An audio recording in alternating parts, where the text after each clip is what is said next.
Make a line 10 cm long from the front opening.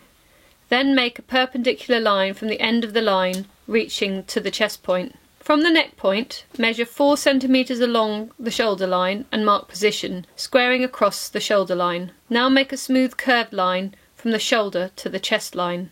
You have now created the inside seam for the front facing. The outside seam will be taken from the existing hem, front and style line. Add notches to your lapel and front seam. These will help when you sew the facing and the front together. Trace out the facing, adding the grain line and all the relevant notches.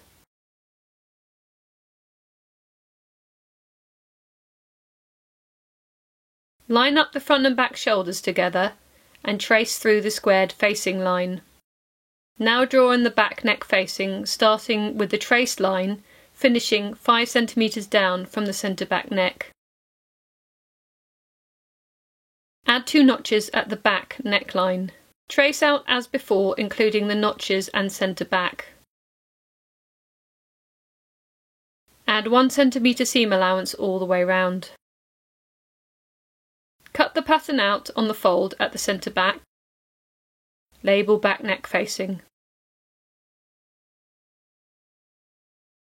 Continuing on with the back, add 1 cm seam allowance all around the rest of the pattern except at the hem. At the hem, add 4 cm.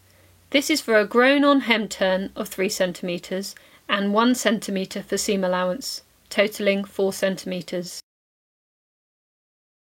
Add 1 cm all around the front neck facing also. Cut out. Add 1 cm all around the front body nail, stopping at the hem where the front facing finishes. The rest of the hem can have 4 cm hem turn like the back. Make sure you add 1 cm seam allowance to the edge of the hem turn where it lines up with the facing. Cut out. Here you can see where the hem turn and the facing would sew together.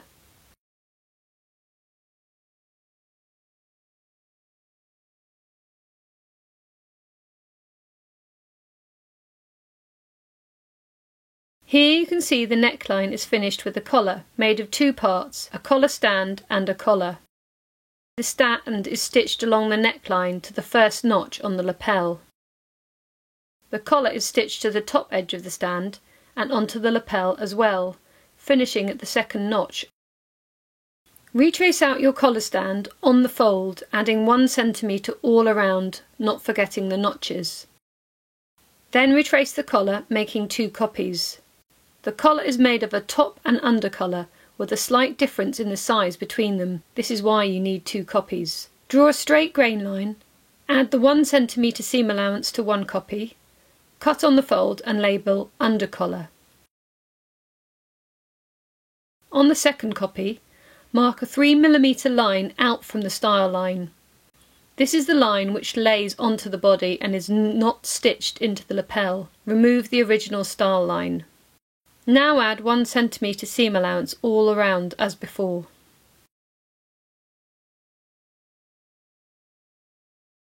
Draw a 45° angle grain line and label top collar. The bias grain enables the fabric to lay nicely around the neck. Here you can see the small difference between the patterns along the style line. Here my top collar is rolling around to meet the under collar as it's slightly larger. The roll is well demonstrated here, especially as the fabrics are different colours. Add 1 cm all around the undersleeve except at the cuff line. Here you will also add 4 cm, 3 cm cuff turn and 1 cm seam allowance, totalling 4 cm. Fold the paper at the cuff hem turn and trace the seam line through. You do this to get the correct sleeve shape once the cuff is turned up.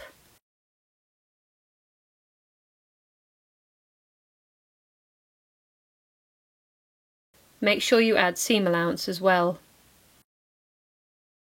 Add 1 cm to top sleeve,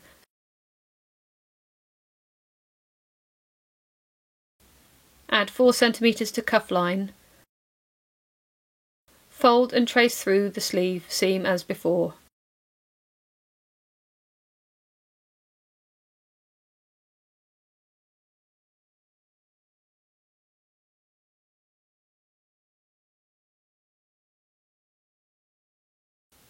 Add 1 cm all around the side body and the 4 cm hem turn as before. You will need to hold and trace through if the seam is shaped here also.